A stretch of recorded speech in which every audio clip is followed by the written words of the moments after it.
Welcome on board. My name is Scott. I'm teamed up with Jahawi on camera, and we are making our way hastily towards where we last had the Musketeer coalition of 5 male cheetah yesterday evening. I'm not sure how much Taylor managed to inform you of her plans, but she basically is going to be to the west, working her way back in, and I'm going to be to the east, also working my way back in. So we are attacking from both sides, and hopefully one of us will find them fairly soon. I've got a feeling they are going to be doing some hunting this morning. I think there's a strong likelihood of that happening. So looking forward to trying to find them as soon as possible. I don't think you've jumped on Tristan's vehicle yet, but he is also out and about. He is down in South Africa on Djuma.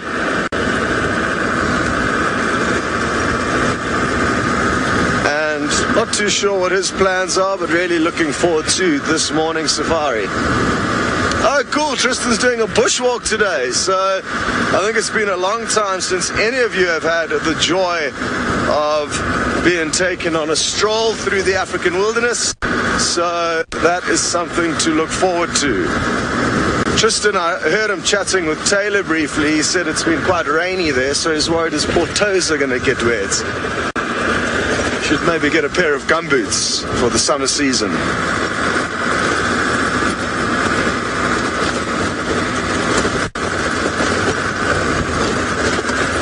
So far it's a beautiful still morning here. It is going to be a sunny day. There's a few clouds obstructing the sun at the moment, but I think we're going to have a great day out. Jahawi and myself are heading back towards our Safari Live camp today on the other side of the river, and we'll be doing that via the southern bridge called the Purungat Bridge, which is on the Tanzanian border. But on our way there, we would like to try and give Taylor some help finding the musketeers.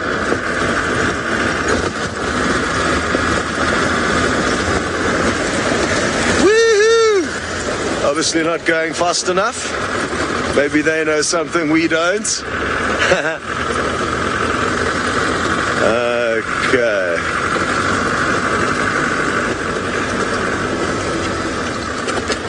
There's somebody in Tennessee that would like to do some birding this morning. I'm sorry I didn't catch your name, so we'll stop the vehicle immediately and show you a bird. It is a vulture. And this is a white-backed vulture, just relaxing on the ground. It's interesting how often we find vultures just chilling out on the floor in the mire, and that's because there's not many trees, and also because it's nice and open, which makes it very easy for them to feel comfortable that nothing is going to give them any trouble and sneak up on them. So there's a start for the birds, and we will be able to stop and show you more along the way. I think your name could be Spark. I'm not copying it to you clearly. Our radios are proving to be not very functional at the moment, and hence the reason for not copying your names and sometimes your questions very clearly.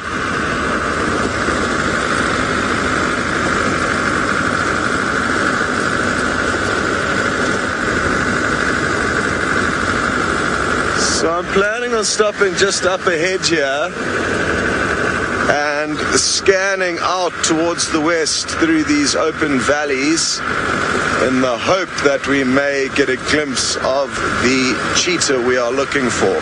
It is one of the beautiful things about the Mara. You can look so far that often just stopping and using your binoculars can really help you find game.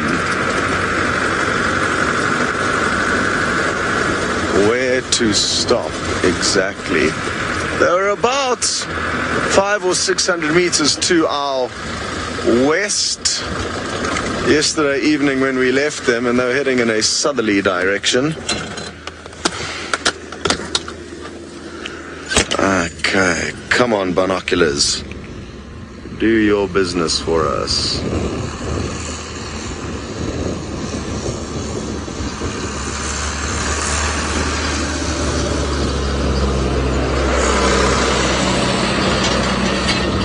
one of the main routes here that the balloon drivers use and the tractor drivers use to collect the balloons. So there's quite a bit of traffic here.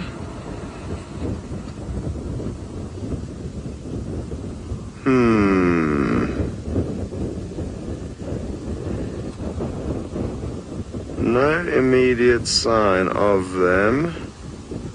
Of course, when you're looking huge distances for quite well camouflaged animals, it's not to say I haven't glassed straight over them. Especially if they are lying down, they're very tricky to see. Come on, boys. What I'm also looking for and hoping for is that we may see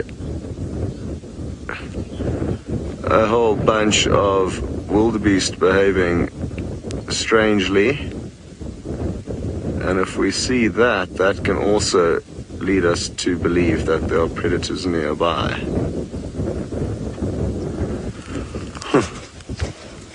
Becca, you'd like to know how long was the grass before the migration came through? It was exactly the same length as it is now in this area. The grass has been kept very short here, and we haven't noticed a difference in the length of grass, only the color. It's become, or fluctuated, it's become very green at stages and not so green at stages. I've seen one wildebeest acting strangely all on its own, straight ahead of us, but I can't work out what is causing it to behave strangely. Is that a cheetah next to it or a Thompson's gazelle?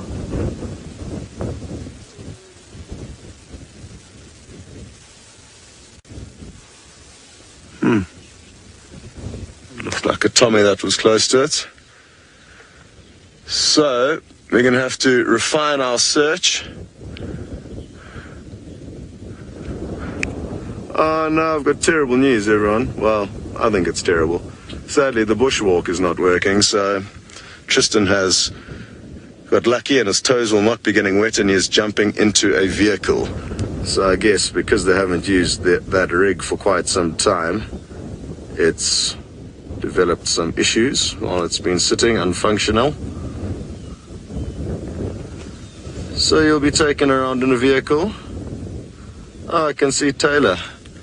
Let's show everyone Taylor. She's following the... Where'd she go? She's on the second lugger at about 11 o'clock.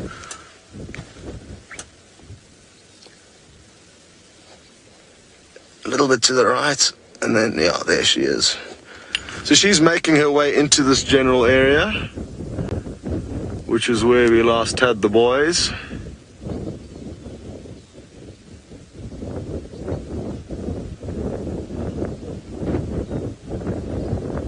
I'm just still not convinced by this one wildebeest that I can see. It's behaving quite strangely. Let's have a look here at these guys playing around while I try and work out what this one lone wildebeest is bothered about. Maybe it's just the fact that it's alone that it's a bit nervous.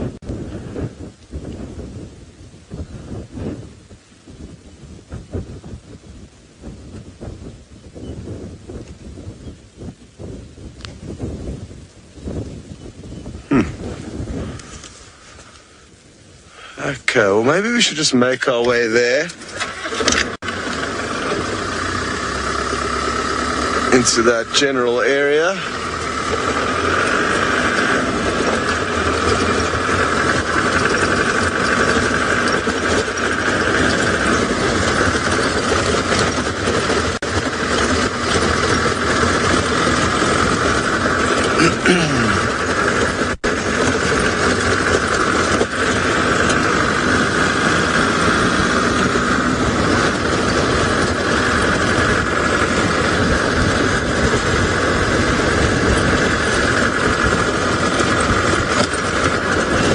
What's been really interesting regarding the Musketeer Coalition and the way they move is that they've, in the last few weeks, been spending time in a much, much smaller area than they did for the first few months that we followed them, which has definitely made our lives easier and far better in many regards, because they are now spending more time in the reserve as opposed to the surrounding conservancies where they used to spend a lot of their time. So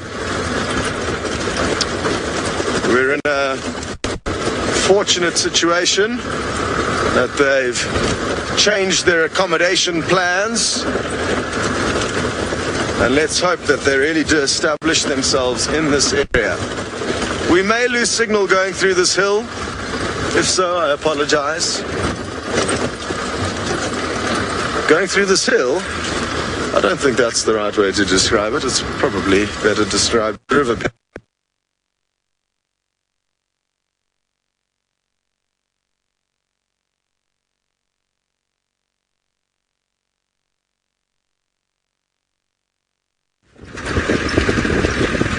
Oh my goodness, the gremlins are wonderful this morning, aren't they?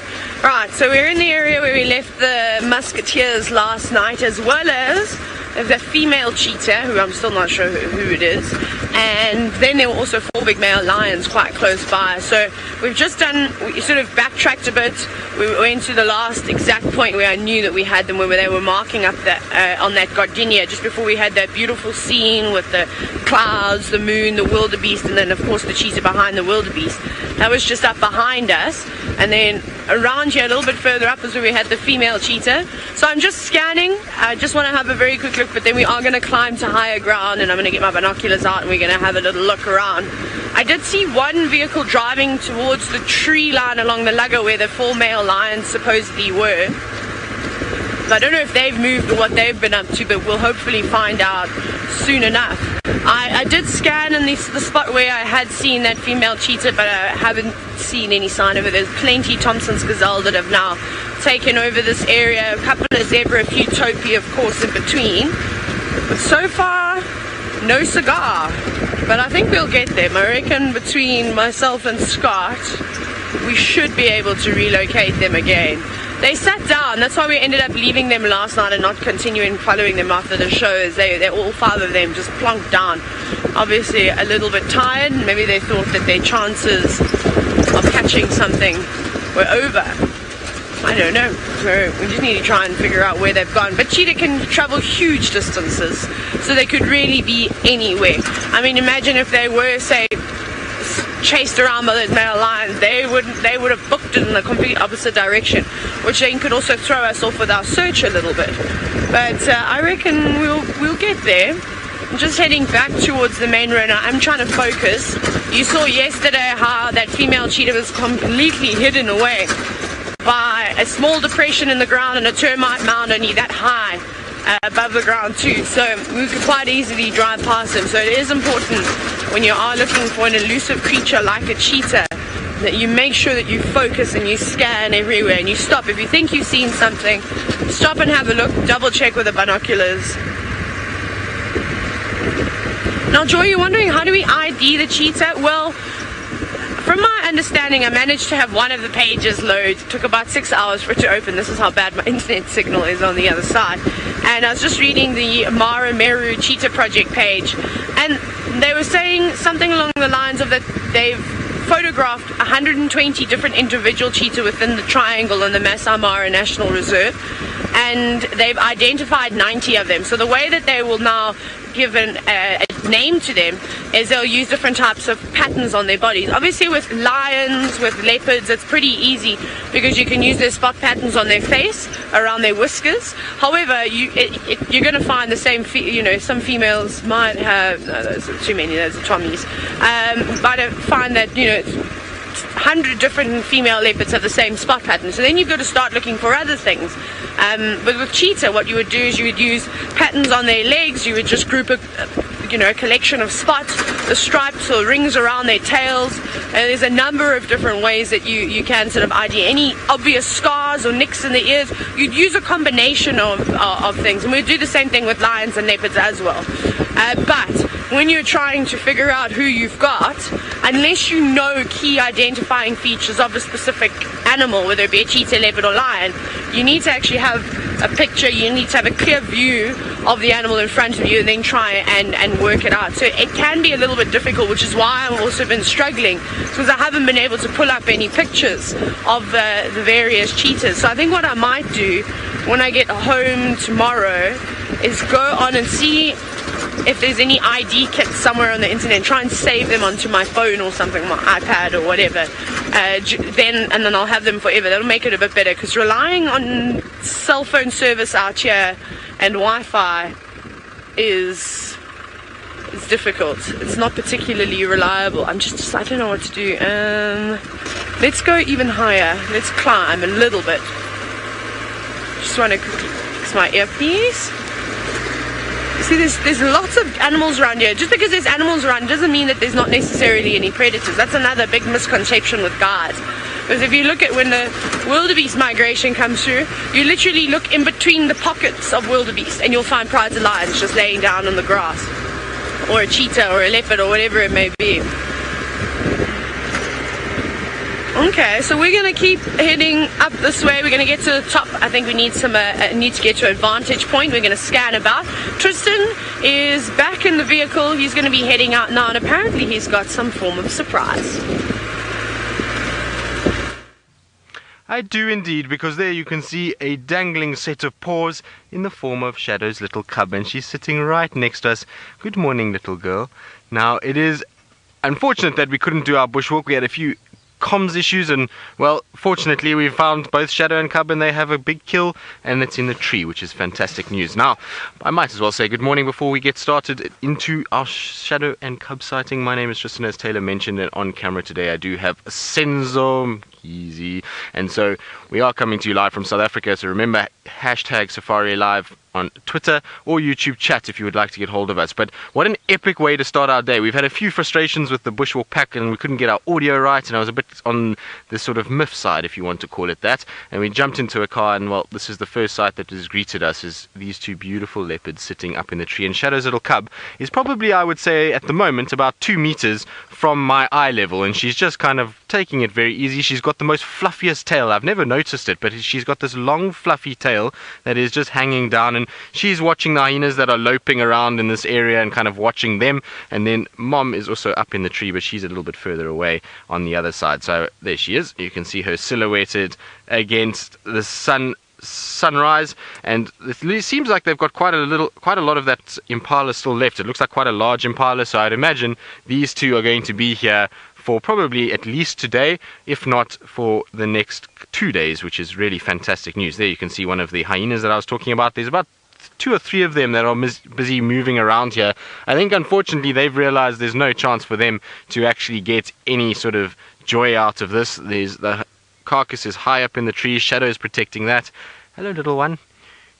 This little cub is so cute, and I can't believe it's actually being so obliging sitting right next to us. Mom is still watching out and making sure, she's just checking the hyenas and making 100% sure that her carcass is protected up in the tree. There you go. She's lying on top of some of the legs, which is very cool. Indiana, you say Catterday begins. Well, I can't think of a better way to start Catterday than with Shadow and Cub on a kill in a tree, because we know Shadow sometimes doesn't get this treeing story quite right, and she loses a lot of her kills. So I'm super excited that she's got a carcass, that it's up in the tree. It's a fairly decent tree for the two of them to be in. The little cub is lying in one of the most beautiful spots that we could ask for. It's right next to us, and is, like I say, just watching us as we sit here, and I can't believe how relaxed it is. This is normally a little cub that's a little on the shy side, but you can see she's kind of sitting right next to us and is not even paying any attention at all. It really is quite cool to see, and she's getting quite big. Now that I'm kind of sitting next to her, definitely starting to grow quite nicely, and she's a beautiful little girl.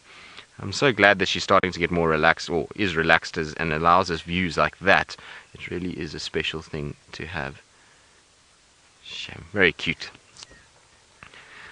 Now, I'm sure yesterday they didn't have this kill. I'm almost 99.9% sure their tracks were too much up and down for them to have had a carcass right here. And so I think what's happened is during the afternoon maybe, or last night, they managed to make this kill. I'm trying to actually see the kill itself. It looks like it has been fed upon, and there are 2 leopards here, and so at the end of the day 2 leopards will eat quite a bit of meat overnight. And so I think early last night this might have been killed, or maybe even in the afternoon yesterday when we didn't find her. So at least we've managed to catch up with her today, and hopefully it's going to be a wonderful morning spent with the 2 of them. They're watching the hyena that's just kind of drifting in. You can see there's the hyena at the moment. Becca, you're wondering who would get to name this cub. Well, Becca, it's going to probably be named by the Arethusa Rangers. Now, the reason why is because she was born on Arethusa property, and so generally where they are born is normally those guys get first preference. But I don't know, it'll be a Rangers meeting that will be had between all the Rangers, and everybody will decide together what they think. But how cool is that? 2 leopards, a sunrise, and a hyena all in one shot, and Rusty. So Rusty didn't want to be left out and is now in the shot as well. And so we'll have the Rangers meeting, and we'll basically just chat about it, and some names will be thrown and forward, and then between everybody we decide whether or not they're going to be used. So that's basically how it works. But the Arethusa guys get first option just because she was born in this area, or in their area, and that's how it works. It's the same with Shongile, Hosana, Mishu and Duna, Shivinzi, Shivambalana. They were all named by the Djuma based rangers. So, Cheetah Plains guys, Djuma guides, Wild Earth to a degree, or Safari Live to a degree, sort of helped in some of those, but it's more the rangers that actually are in this area. We have very little to do with the naming of any of the big cats.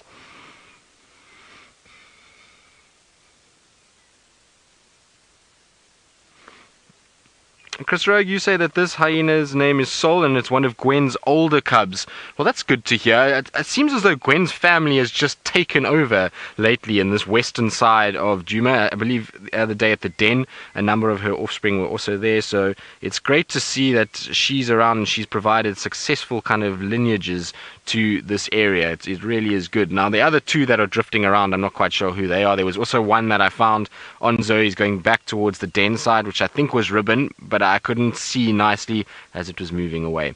Now, we've got a hyena down here in South Africa that's going to have a little nap and a little yawn, and is going to watch our 2 leopards in the trees.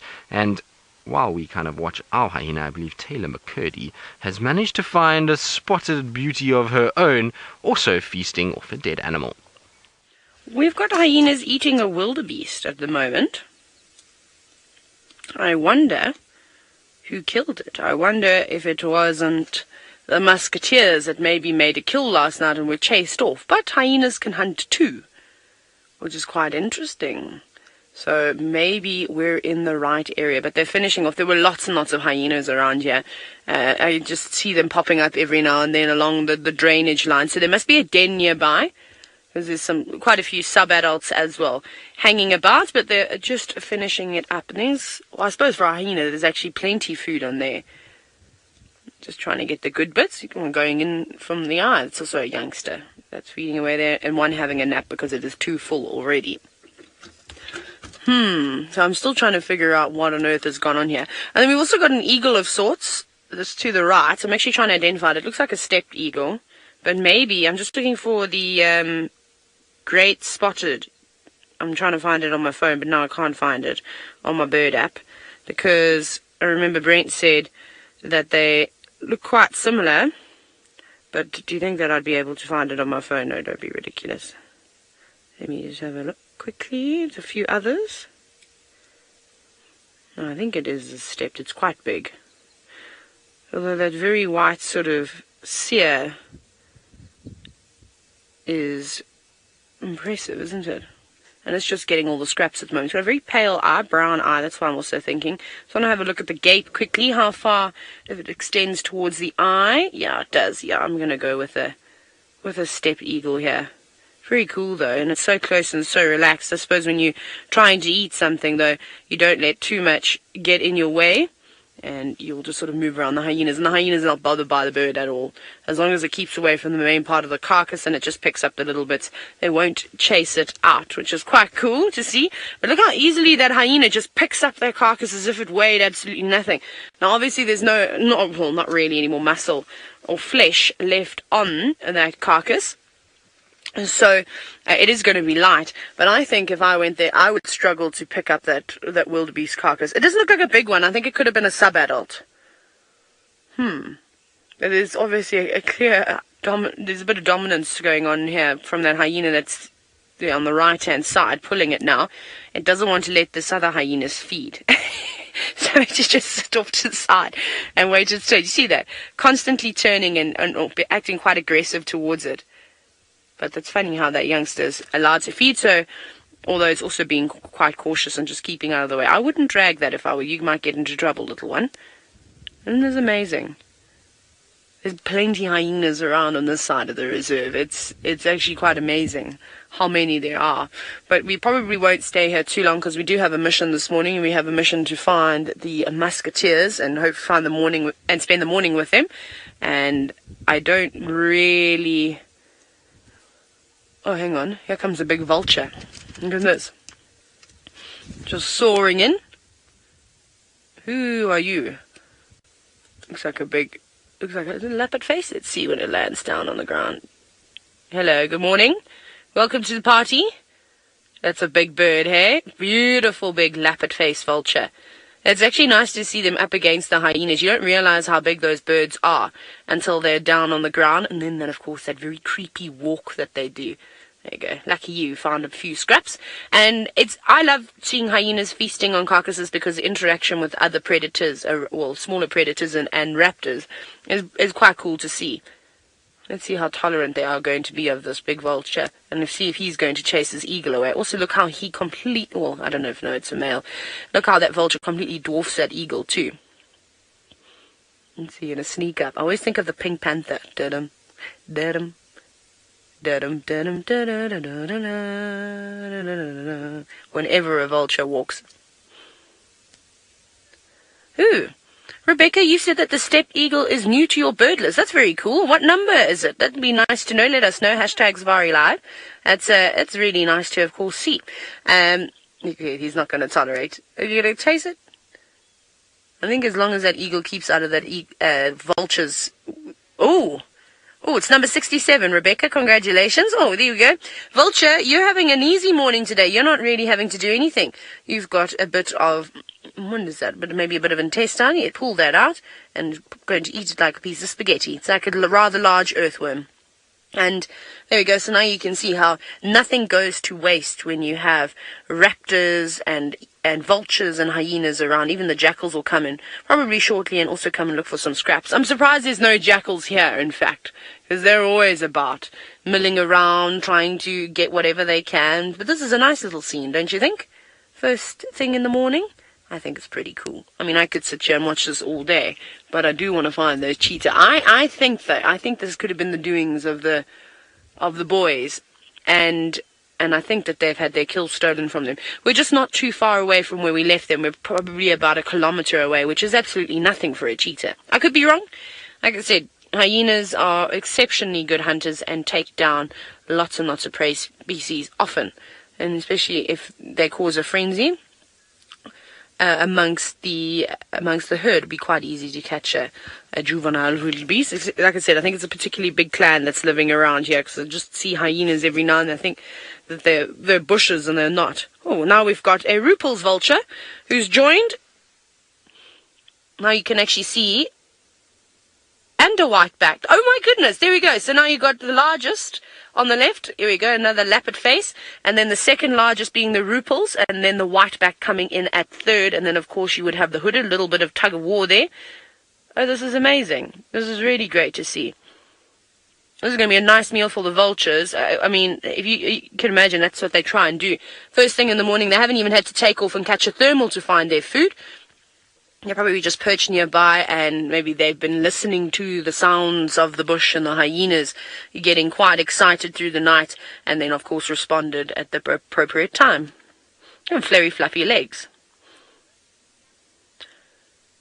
Now, Mo, you're wondering if vultures are hunters or do they mostly scavenge? They predominantly scavenge. However, I have heard of stories of I think it was the Cape vulture, of killing some things, but they're not really designed to sort of go out and catch prey.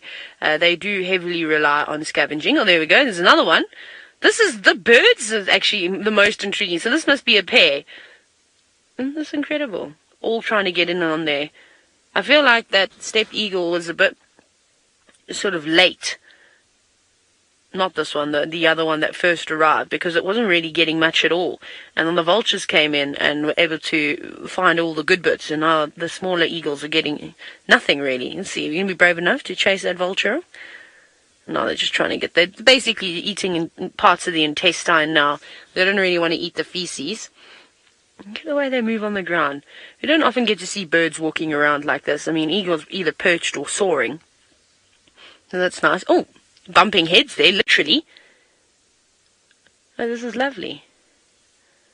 I'm actually impressed that there isn't a bit more arguing going on.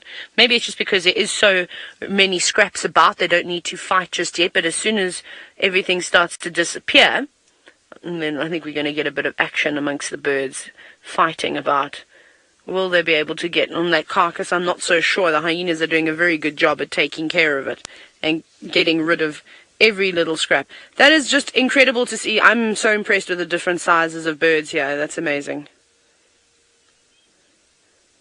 Heather, you said the mix of birds is amazing. It is. It is really cool. We don't get to see this very often, so it's important to appreciate something different like this.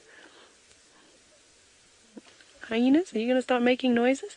Another white-backed vulture. Here we go. You can clearly see that white patch in between its wings as well, which is quite nice. That's the rupals, whiteback. They're all coming in now, so they're obviously starting to see. They're coming from left, right, and center. All we need now is a hooded vulture to complete the 4 species that we get in this area. Sure, they're coming in quickly. They don't waste any time now, do they? And if there's enough of them, which I reckon in the next 5 to 10 minutes or so, they might even try and chase those hyenas off, or it could be quite cool to see the hyenas bulldozing through and scattering the vultures like bowling pins. Oh, look at them. Come on, where's the hooded? I'm looking to see if I can see it flying in. They're coming from every angle. This is amazing. There's another hyena's also joining, and a sub-adult. No. Hey, there's the noise I like to hear. Vultures squabbling over a carcass reminds me of Jurassic Park. There is, or what I would imagine all the dinosaurs would sound like. And I think that eagle has said, I've had enough now, I'm going to eat over here. And I think that's a wise decision.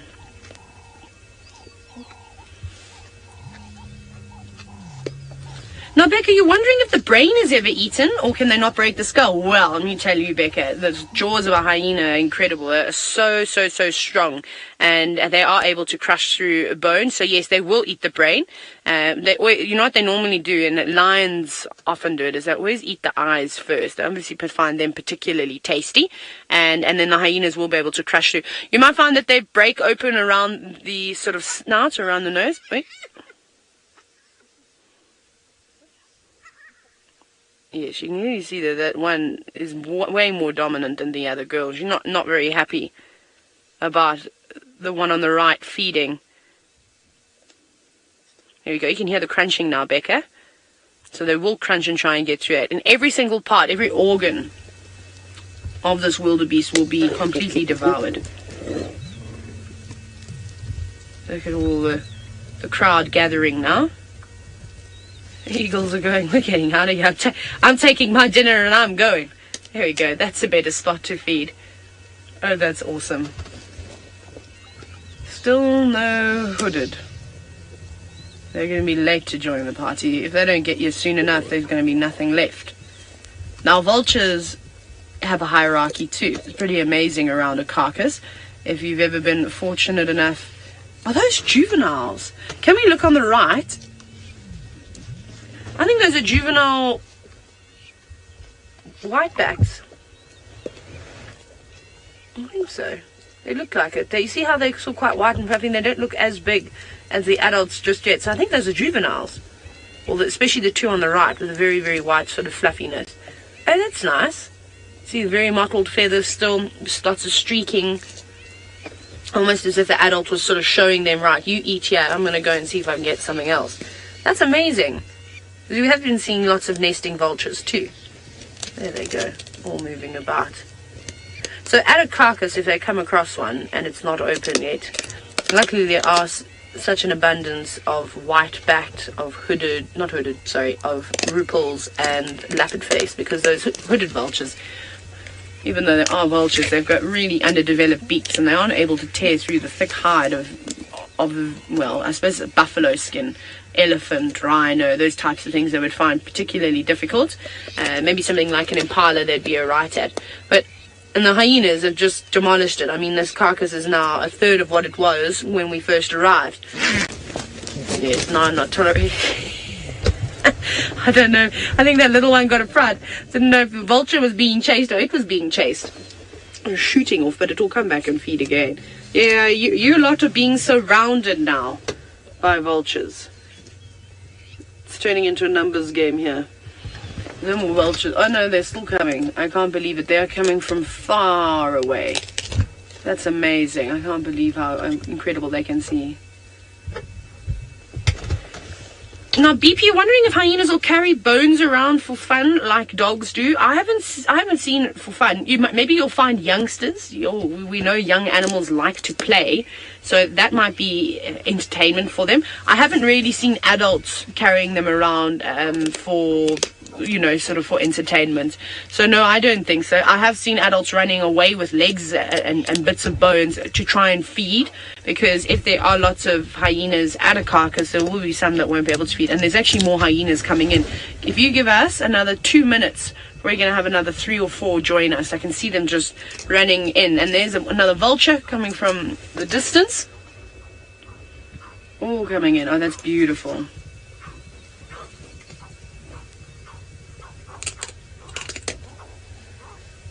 Look at that. Another leopard faced. How graceful they are. Perfect landing. 10 out of 10 for that. That was wonderful.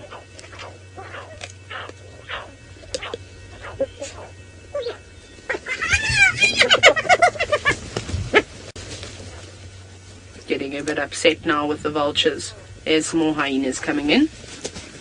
They look like they've had something to eat already. Oh, what's happened here?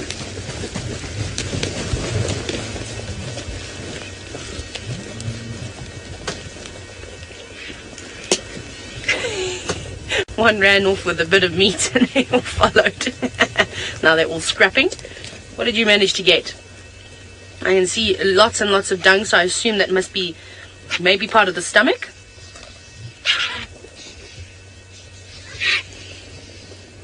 That's incredible. Now, Erin, you're wondering if the hyenas would ever try and eat any of the vultures.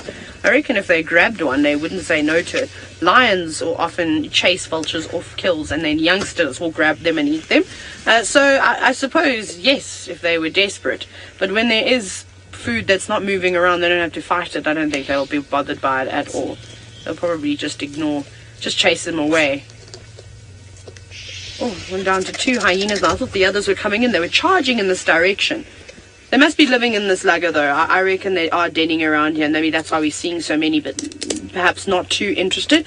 Maybe the higher-ranking hyenas have already fed, and these are the lower-ranking ones just coming in and really getting the unsavory bits. Although, for a hyena, I don't know if there's an unsavory bit, bits that they prefer versus because they'll just eat everything and anything. They'll crush through the bones, get the bone marrow, which is what they're going to start to do now. There we go. Look how this hyena is trying to go through the back of the skull and probably try and get the brain. Let's see if we can have a look, and we'll also listen to the sounds.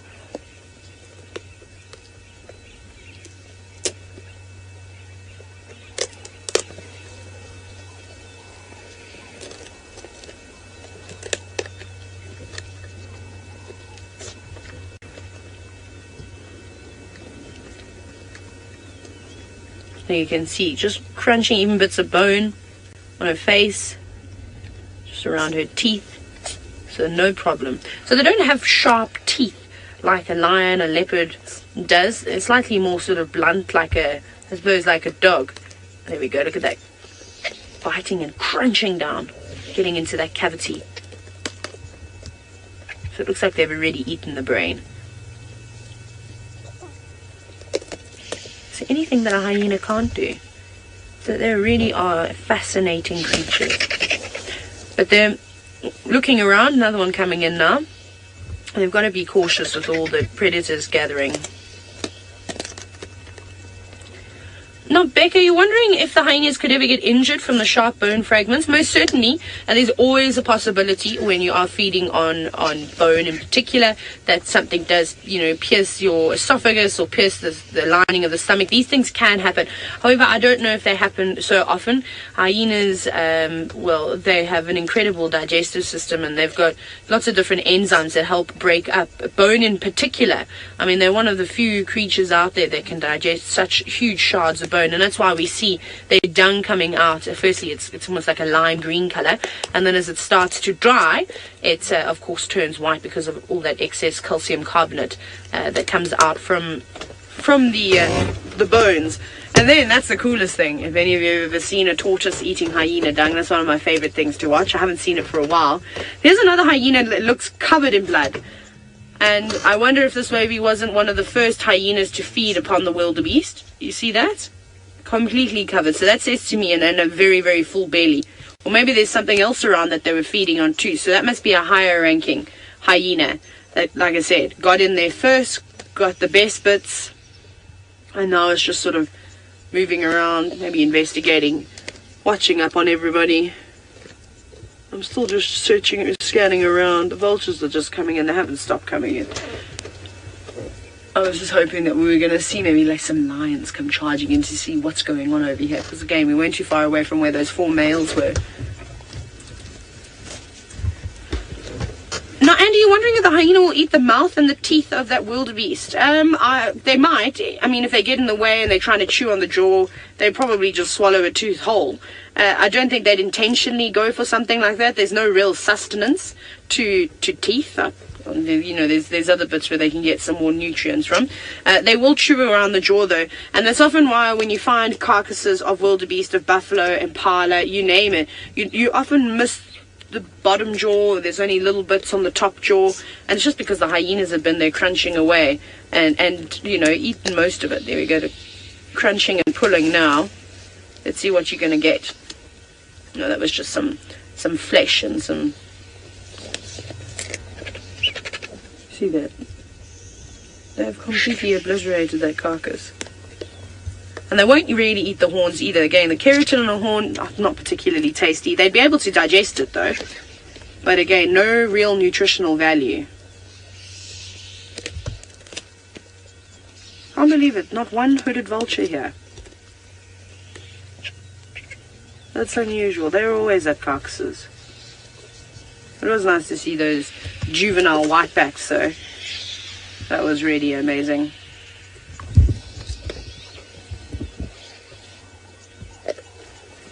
Now, Anna Marie, you're wondering if crickets and grasshoppers and other insects would be on a vulture's menu. Not typically. I've never seen a vulture hopping through the grass and catch you going for an armored ground cricket or a big locust or something like that. I've never seen it before, so I doubt it. Their diet predominantly consists of meat. And we see other birds that will feed on them, like southern ground hornbills. They also scavenge on carcasses.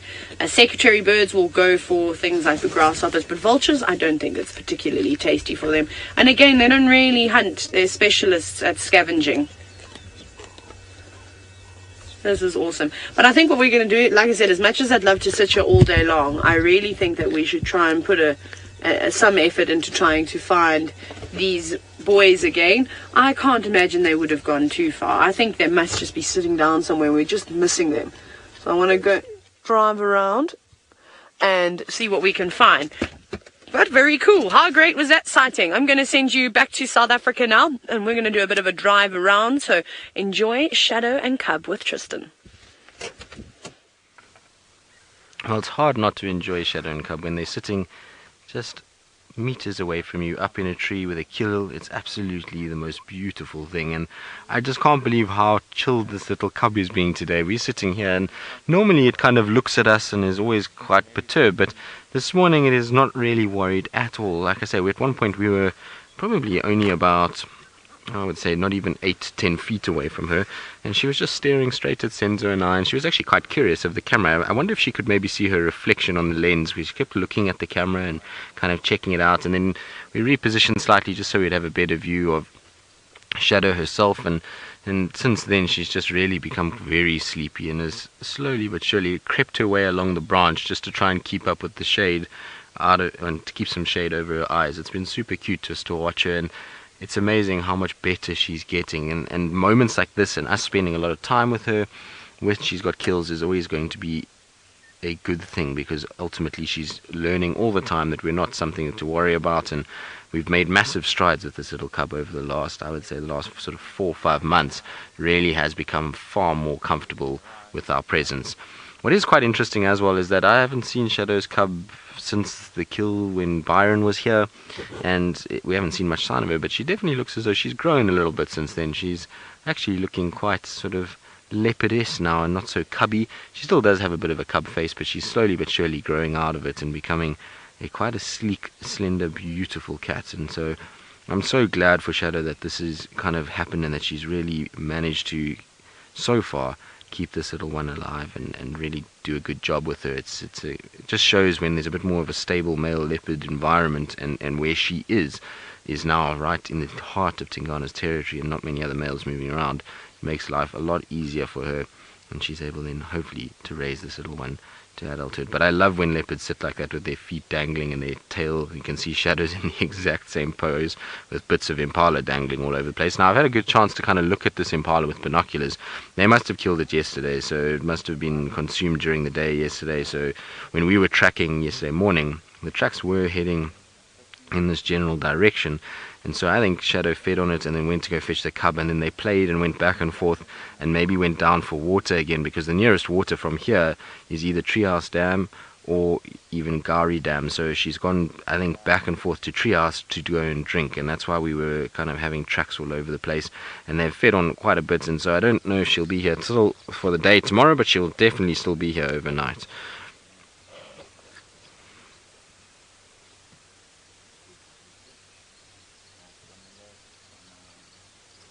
So, sorry, Kirst, I'm battling to hear the name. If you can just repeat it for me. Blue gorilla. There we go. Thanks, Kirst. So, blue gorilla. No, I've never seen a leopard falling out of a tree while it is sleeping. They are normally balance themselves quite nicely. If you look at, maybe not Shadow so much, but if you look at the cub, you'll see how it's kind of positioned itself so that both legs are on either side.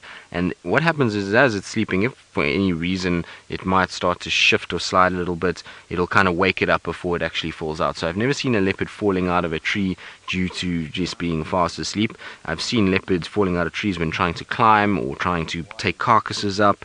That does happen, or even fighting. Every now and then they will fall out, but generally when they're sleeping, they are absolutely solid. And where she's lying like that, the weight of gravity and the way that gravity works and her weight will keep her pretty much on that branch. I don't know if you've ever sat in a tree like a leopard. It is actually pretty amazing how sturdy and solid it is to lie like that. It's not very comfortable, especially if you're a man, but it is pretty much, you don't really feel like you're going to fall, that's for sure. I mean, you can probably sleep there and be just fine as well if you put your legs dangling down and your arms dangling down, just the way that Shadow's little cub is.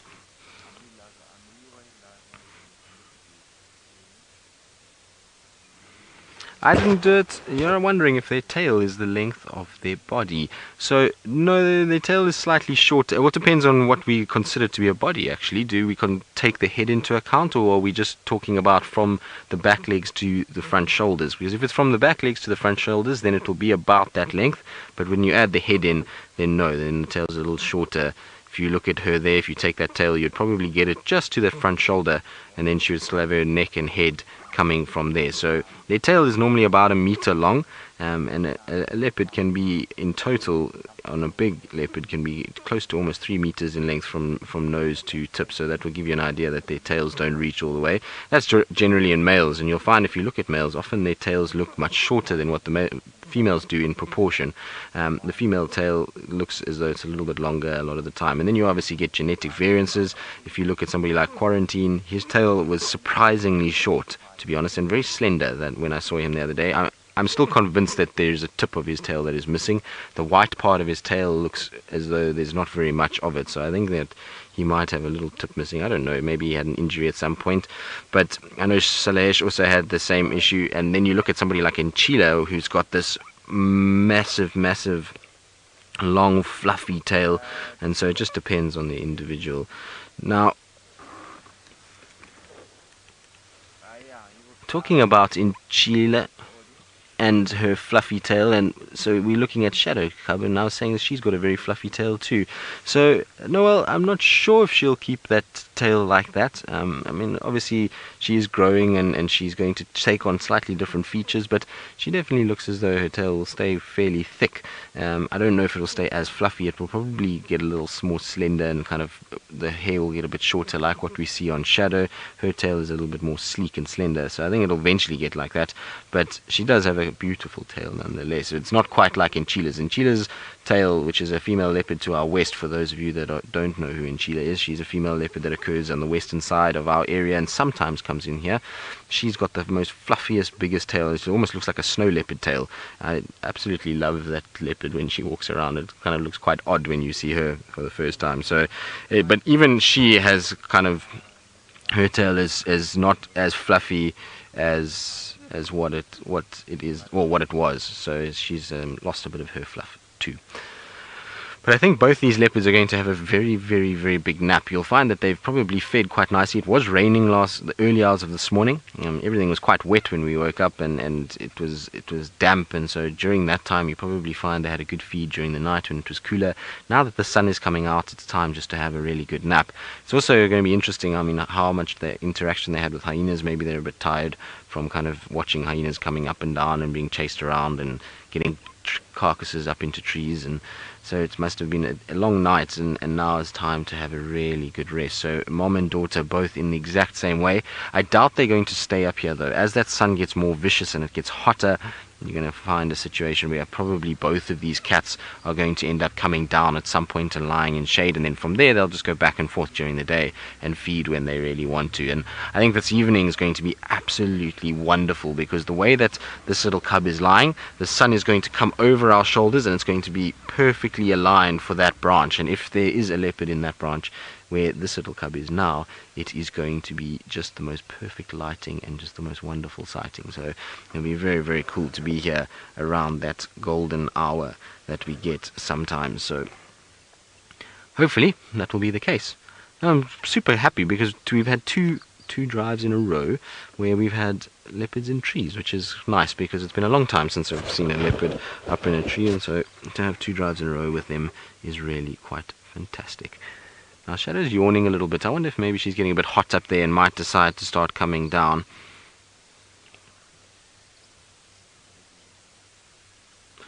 Righty, it depends. Obviously there's a lot of factors that go into it, but generally on average leopards only probably successful about 30% of the time, 30 to 40% of the time that they hunt. So I mean that's only 3 to 4 times out of every 10 times they're hunting, which is not a very high success rate. But there are more successful individuals than others. So if you take into account somebody, let's say somebody like Karula or Salehesh, both of those two were phenomenally good hunters. Used to find those two regularly with kills. I remember Salehesh, we used to sometimes find her, we'd go, I think the most I ever found her with was, we went 14 days in a row with a fresh kill. So every single day for 14 days she had a new kill, which is pretty insane. So there are certain individuals that are better at it than others. It's just the way that life goes, but generally it's about 30 to 40% of the time they are successful.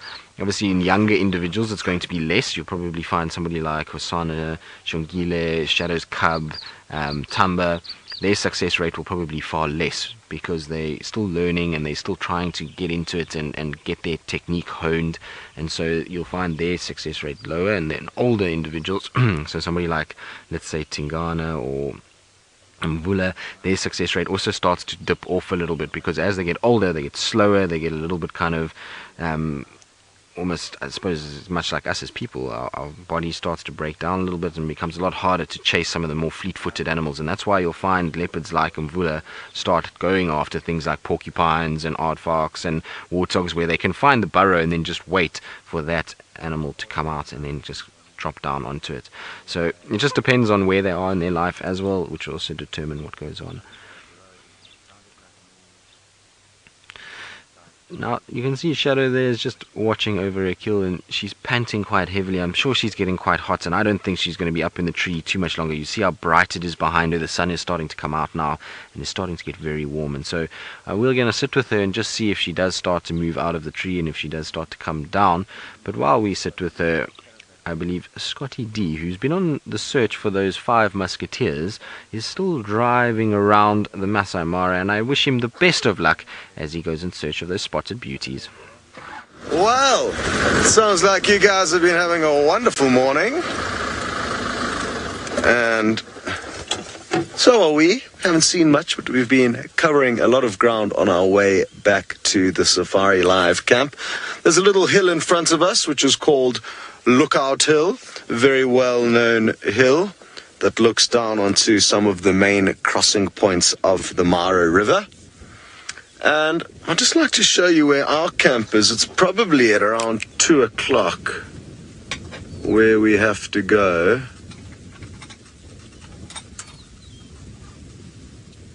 No, it's kind of 1 o'clock, I think. So way up onto that mountain range that you can see there is where our camp is. So we have to continue south and then cross the Mara River at the southernmost bridge and then make our way back up to camp. So we've still got quite a way to go. This area that we are in now is an area where Malaika does spend time. She doesn't have a territory like all female cheetahs, but she does move around this area, I think.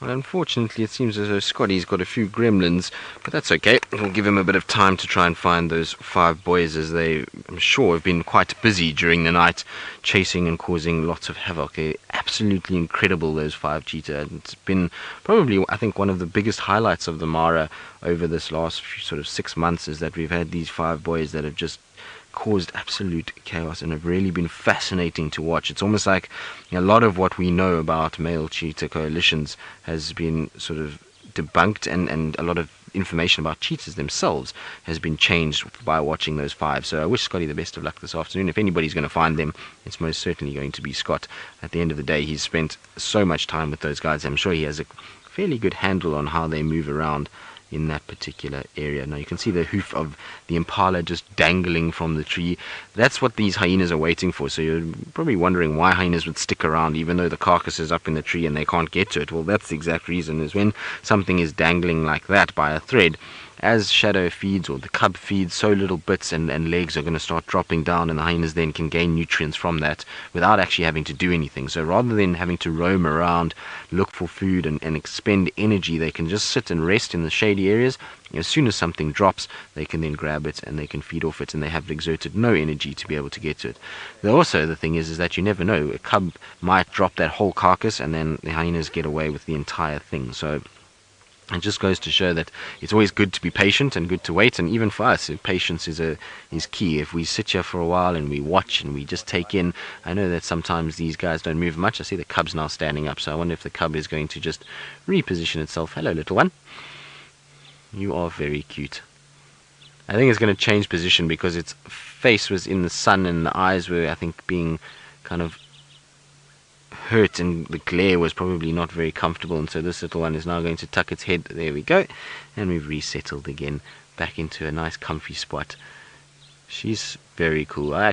She's growing on me as well, this little cub. We didn't spend that much time with her when she was really small, and You know, a lot of the sightings we've had have generally been quite brief, and we kind of watch her as she runs along after mom, and very seldom we get them sitting for long periods of time. And I know Byron had a great sighting of her with the hyenas and Shadow a few weeks ago when they were on that kill close to Treehouse Dam, and so it's going to be so nice just to spend a bit more time with her. But I like her. I think she's quite pretty. I feel like she's going to be a nice leopardess when she's a little bit older. I think she's still a bit shy by herself, so we're going to have to work on that, but I think she's going to be wonderful later in life.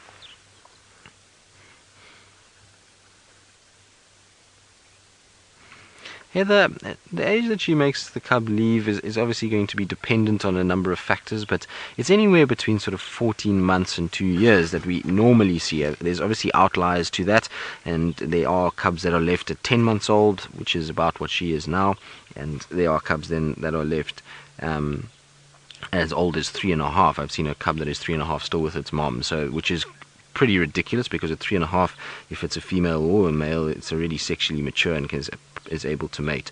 But generally it's between sort of 14 months and 2 years. If you look at Tumba, he was left at I think about 16 months was when he was now pushed away by mom, and it's been the last kind of 2-3 months that he's had to find his own way as an individual, and so that's kind of the rough sort of time frame. Also with a female leopard, she's not going to be outcast completely. If you look at a situation with Tandi and Kuchava, or Salesh and Tiani, a little piece of her territory almost gets sectioned off and siphoned off by this little cub, so she's almost happy to give a small little area to that little cub as a start in life, and that's where it goes. So I don't think this little one's going to be pushed too far. I have a funny feeling this little cub, if depending on how things work out over the next little bit, might be get a little slice of Shadow's southern portion of her territory. So in Hofmann's vessels, right on that southern boundary with Mala Mala, I think that's where, if anywhere, there's a nice little gap for a young little leopard to start growing. And it's a beautiful spot to be in. Tima, which was a previous generation, was in that area, and she used to thrive around there, and eventually she was had a lot of competition from Kotile, which was her daughter, and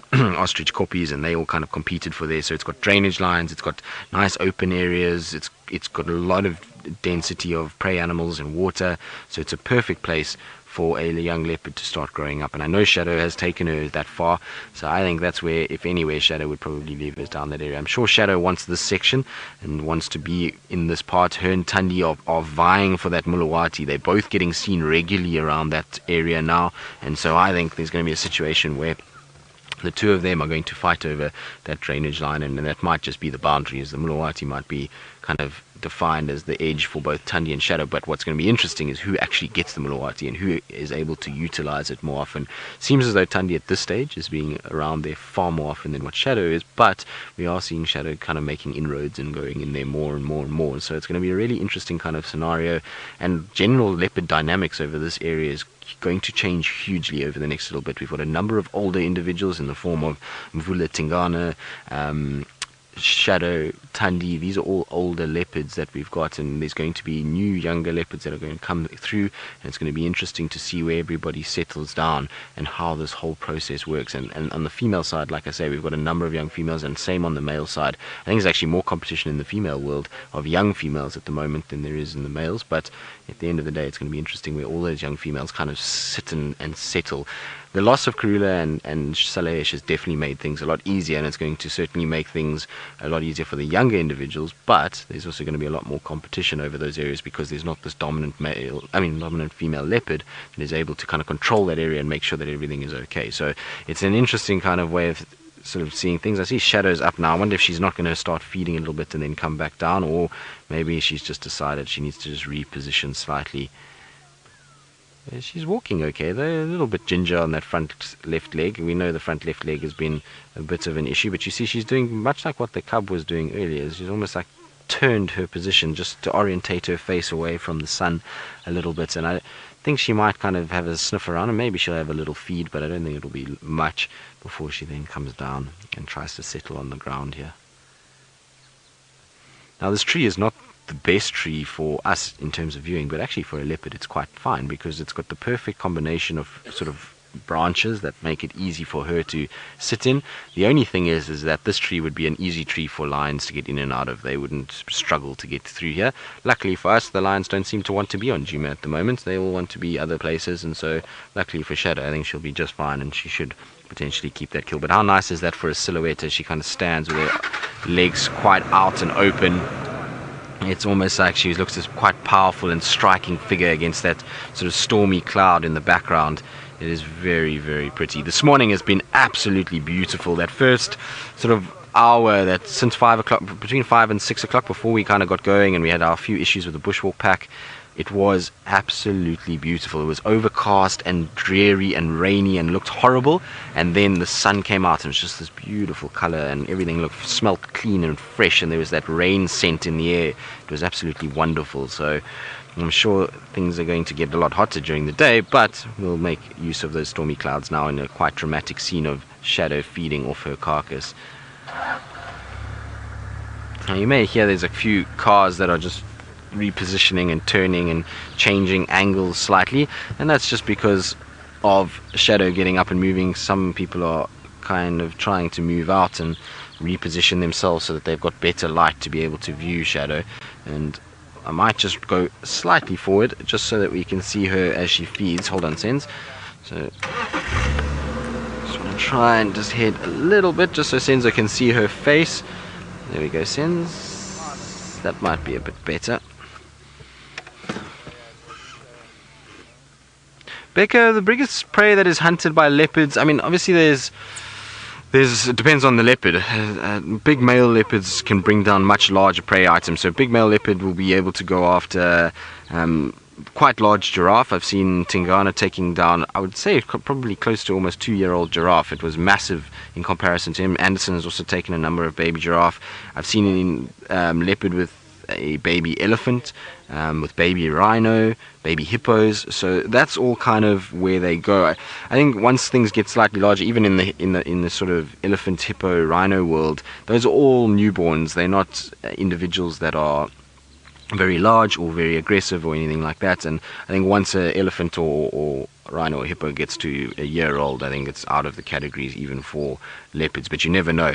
There's also been reports of leopards bringing down buffalo. In fact, I know for a fact that Tingana last year in the drought managed to kill a adult male buffalo. Now the thing about that is, and it's a bit of a skewed thing, but that male buffalo was in serious distress. It was not in good shape at all. It wasn't looking healthy. It was probably in all likelihood going to die from the drought anyway, and was probably just too weak to fight Tingana, and Tingana probably just came up and basically got it on the throat, and that was the end of that, because he was seen at night sitting with that buffalo trying to bite it on the ankles while it was kind of just sitting there, and the next morning he was there feeding off it. So whether they died from natural causes or he actually killed it, I'm not quite sure, but I think that would be the largest prey item that a leopard would ever be able to bring down, would be a bull buffalo. But that is only in extreme circumstances would that happen. Generally large, medium-sized antelope is their sort of prey, their main prey item, and the odd kudu, wildebeest, like I say, baby buffalo, baby elephant every now and then. I mean, that would be extreme circumstances. But I have also seen Anderson with the fully grown male kudu, which is pretty insane as well. That's not a small animal to bring down. So it does happen that they catch really large prey items from time to time. Now you see, as soon as Shadow started to feed and crunch, the hyenas are here, so they know that now there's an opportunity for food to fall. So as soon as that happened, up they got, walked into this area, and are now trying to kind of look at Shadow and hope for the best. Shadow's little cub is quite funny, actually. She's watching this hyena very closely, and she's been sort of growling and hissing at it a little bit, and she looks very interested, as if to say, well, what are you, and what's going on? And you must be careful your little tail, little one, because if that hyena jumps, it's going to grab onto Shadow's tail. I've seen hyenas jump that high, no problem, and that wouldn't be very good at all. So she'll just have to watch her little tail when that hyena comes under. Right, now I believe Scotty D, who's had a few gremlin issues and has been struggling a little bit with a couple of those things, I hope he's battered them away and gotten rid of them, and he seems to be still meandering his way through and hasn't had too much luck with the cheetah, but I'm sure it's just around the corner. Yes, the gremlins are plentiful these days. Hopefully we can get the gremlin eradicators onto it and get them banished. We are In the southern reaches of the Mara Reserve at the moment, Lookout Hill is just behind us, and we are continuing our way towards the Purungat Bridge. Just thought I'd stop here and scan through this very open clearing in the hope that we may find something interesting. All that I can see, there are some topi for now. I'm hoping that we get another cheetah sighting before we cross over back into the triangle, where there definitely don't seem to be as many cheetah, or it's not as easy to find them. Hi Becca, you would like to know if these roads are only used for safaris and researchers? Yes. I think the answer to that is a yes, because this is a national reserve where either the majority of people come to go on safari and therefore they use these roads to get around to find the animals. And yes, of course, the researchers who are here also use them to get from A to B. But there's no thoroughfare of regular traffic. Some national parks in Africa actually have main roads running through them. But it's not the case here in the Mara. To get into this ecosystem, you need to pay. If you are from another country, it will cost you $80 every day you spend here. For conservation fees, if you're a resident or a citizen, it will cost you $10. And nobody else will use it for getting from A to B, really. It's only used by safari goers. There's a park I worked at in Tanzania called Katavi, a very remote park, also like this, unfenced, had a main road running through it. They had up a few signs saying that you're not allowed to stop to take photographs unless you paid, which of course nobody listened to. Because naturally any of the buses taking people through, if they saw anything on the side of the road, they would stop and have a look. It was just quite funny seeing the signboards.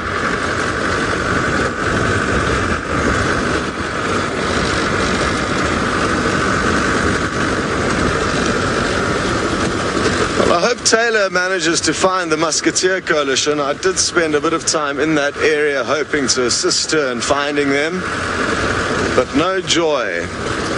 Usually though, by around kind of now 8 in the morning, 8:30 in the morning, people tend to have found a lot of the animals and the word spreads. If they haven't already made a kill, it's going to be very good prospects for later on today, if they are in fact found, for old Taylor and Manu. I don't think she's been lucky enough to get a good cheetah kill yet, so hoping she gets lucky.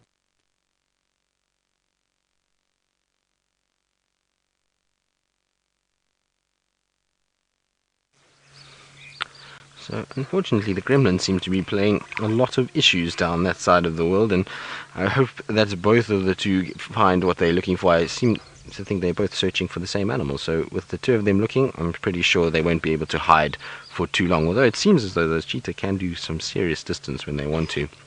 I can see the hyena's just right below Shadow at the moment, and the thing is about this is that it's quite funny watching Shadow, because she can be so grumpy with hyenas sometimes. I was just sitting watching and she's hissing and growling at that hyena, even though there's no ways that hyena can get anywhere near where she is or that carcass, but still she just has to say who's boss. You see the hyena just got a fright because she was hissing at it. You see also the tail position is up, which indicates that she's a little upset. But hyenas also make me laugh, because I mean the hyena knows that there's a leopard above it, but yet it still gets a fright when it hisses and snarls at it. I wonder if maybe we might see also another hyena arriving. This hyena keeps looking over its shoulder. It could potentially mean that one other is going to come through. But such a beautiful spot. There's a pity about the light in some ways. It's nice to have the silhouette, but there's not really much more we can do. The angle of the sun at the moment is really quite difficult for where Shadow is lying. There's a lot of trees in the way, and it's very difficult to get any other sort of spot that's fairly clear. So I'll just have to kind of make do with this, which I suppose is not that bad. A leopard in a tree silhouetted against the sky is nothing wrong with that at all. You can see there's the ribs of the impala. Now the meat itself looks quite dry, so I don't know. The more I look at this carcass, the older it seems to appear, and it almost looks as though she's been here.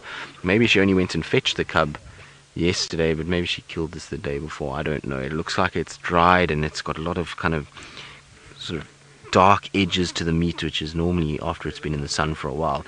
The thing is, yesterday it was also very, very hot, and so maybe that means that it just dried it out quite quickly yesterday, and that's why we're seeing it looking the way it is.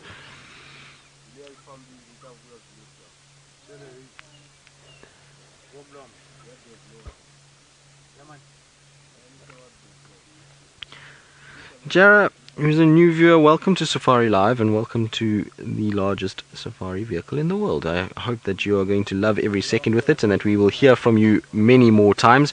But you want to know, where in Africa are we? We are in the northeastern corner of South Africa in an area called the Sabi Sands Game Reserve, which is attached to the Greater Kruger, well, it's attached to the Kruger National Park and forms part of the Greater Kruger National Park, and it is a wonderful wilderness area to be in. It's got a huge amount of diversity from, all of the animals that we see here, but more so the plant and tree species, as well as insects and birds. It's a really diverse, rich area, and it is amazing. Now the other two individuals that you may have seen while you've been watching this morning's drive is Taylor and Scott. Now they're in a different part of Africa. They're up near the Masai Mara, well, in the Masai Mara, not near it, in Kenya. So they're in the East African plains, and that's why it looks very different in terms of the scenery. You can see from our side it's quite dense, it's quite thick, there's a lot of trees and a lot of bush, and that's why it's really great for these leopards. Now in the Mara it's a little bit more open and it's a lot flatter and more grassland, and that's why they are both looking for cheetah on that side of the world, because of the openness. This side, cheetah for us is very uncommon. For them, leopard is a little bit more uncommon. So it's the reason why we've combined the two, is because they are so different, but yet both have their own amazing sort of attributes and most amazing wildlife in both areas. And so they've really combined incredibly well over the last few months, and we've had the most insane sightings between the two locations. So hopefully you will be with us a lot more, and you will ask lots of questions and enjoy every minute of your experience with us on Safari Live.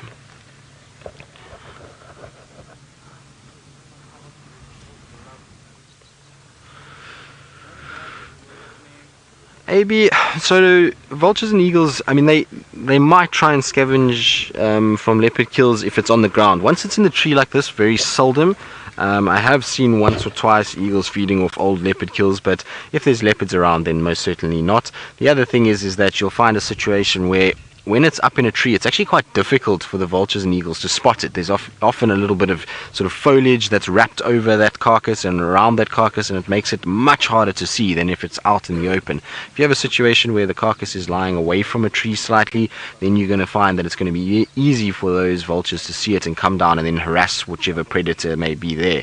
So in the Mara, we've seen that those carcasses don't go unnoticed at all. They all get sort of hounded by a lot of vultures very quickly. Here in the Sabi Sands, not so much, and that's why a lot of our animals here will drag carcasses towards trees and try and hide them underneath the canopy of trees, so as vultures do not find them. But no, if in a situation like this, a vulture or an eagle has got no chance. It's not going to come and feed at all. If it even does try and land somewhere there to try and feed, these leopards will chase it in the matter of seconds and quite quickly. So that little cub, you look absolutely beautiful there. You know that little one. How cool is that?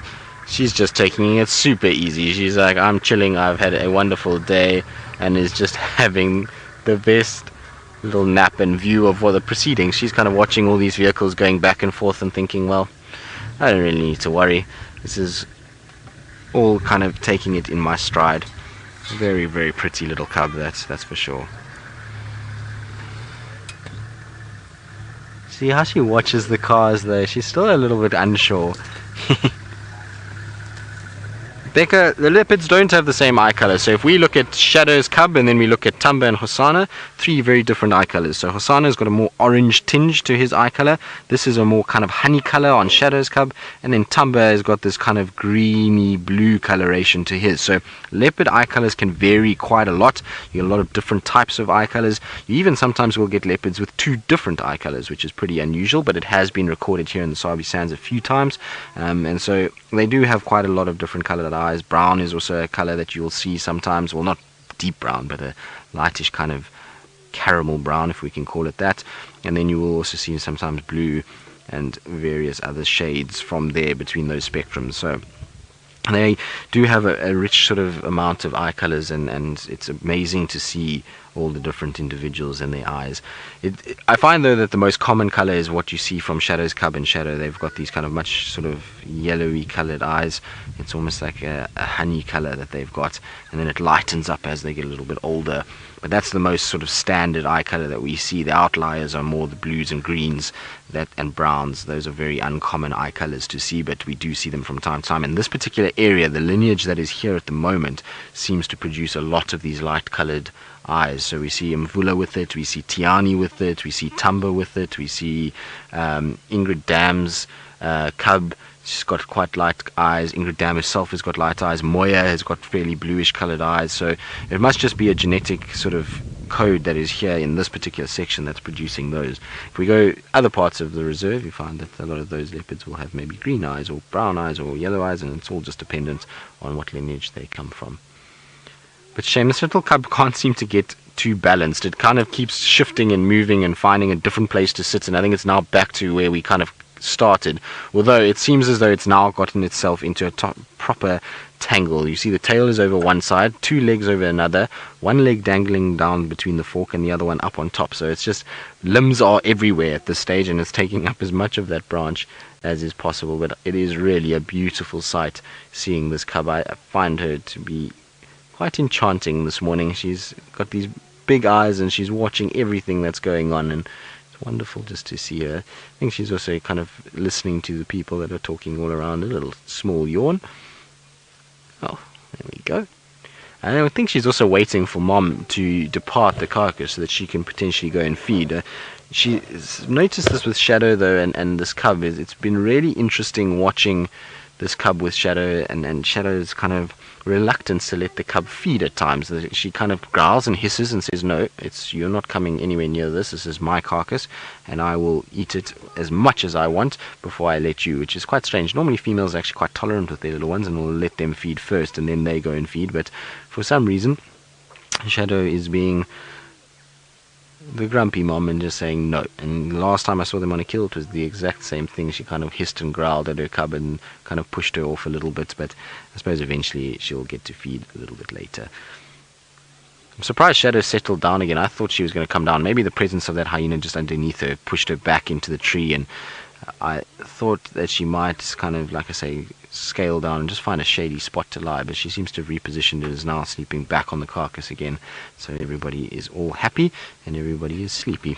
Right, well, I think we'll probably spend a little bit more time here just to see if anything changes, and while we do that, I believe Taylor McCurdy is still driving around in the Mara. I wonder if she's had any signs or reports of those 5 musketeers and where they could be wandering this morning. We haven't had any luck with the cheetah, I'm afraid. I have absolutely no idea where they've disappeared to. We've driven round and round and checked the last spot twice, 3 times over, in fact, and just nothing. I wonder if they weren't chased around a little bit by those big male lions that were found yesterday quite close and basically in the same area where we left the cheetah last night. And then that could have that's throwing us off in terms of what direction they went, because they were moving in direction of food, and all the animals are still around. The Thompson's gazelle, the topi, the wildebeest, there were eland, there was zebra. I mean, we're now coming to check around this area. We're surrounded by wildebeest at the moment, but I can't see any cheetah at all, and I don't know where that female's gone either. We went and had a look for her. There's no sign. So from an area that was filled with predators, well, 6 cheetah and 4 big male lions, to absolutely nothing this morning. So I don't know what's gone on out here last night. Must have been quite interesting though. We're just going to keep moving through the wildebeest. We're going to keep going. Hopefully, I'm actually feeling a little bit hopeless at the moment in terms of where we're going to look next.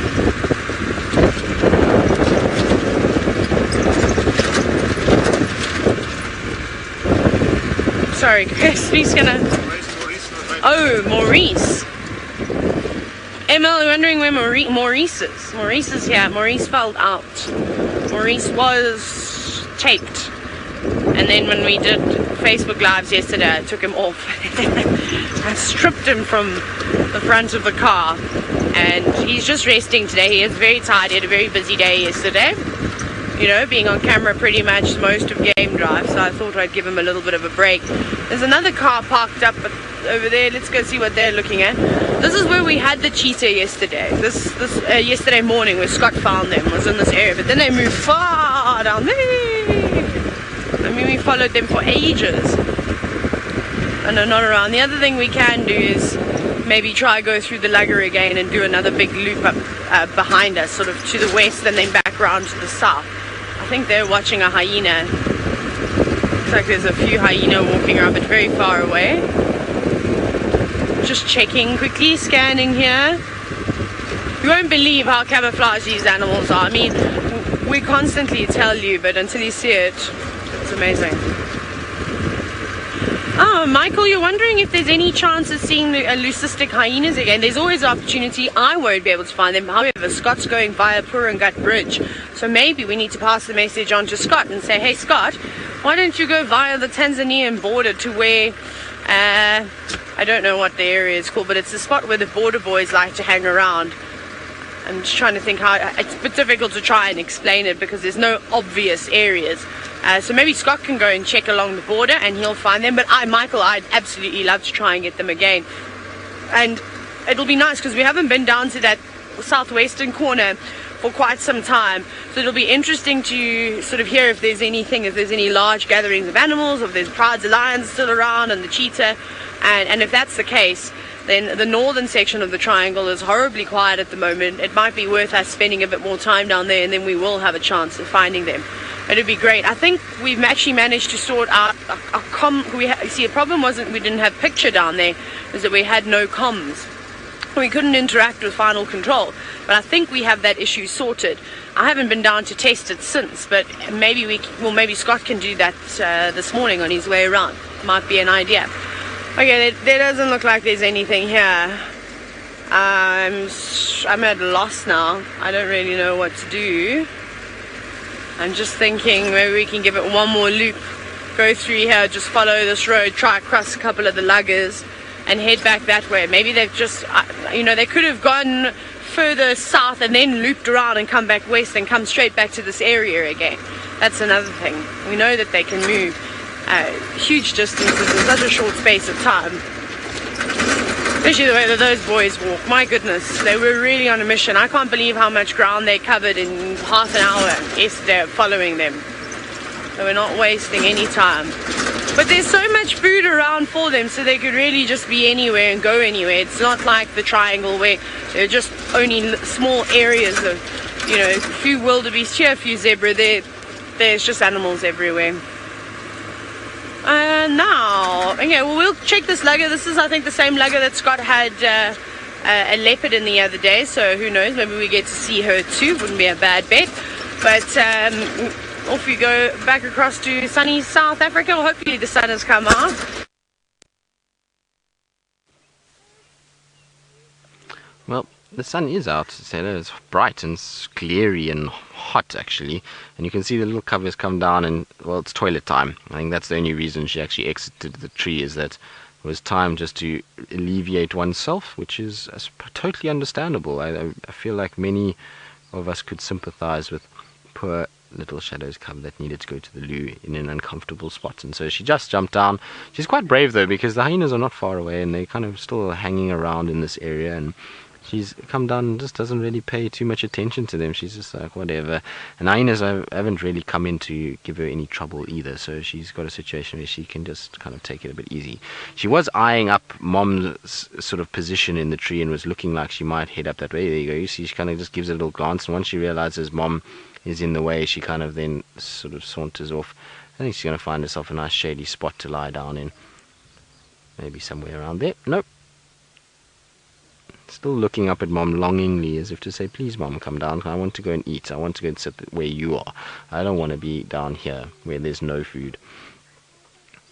I don't know where she's heading to. There's not exactly much shade where she's going now. It seems to be fairly open. You can see she's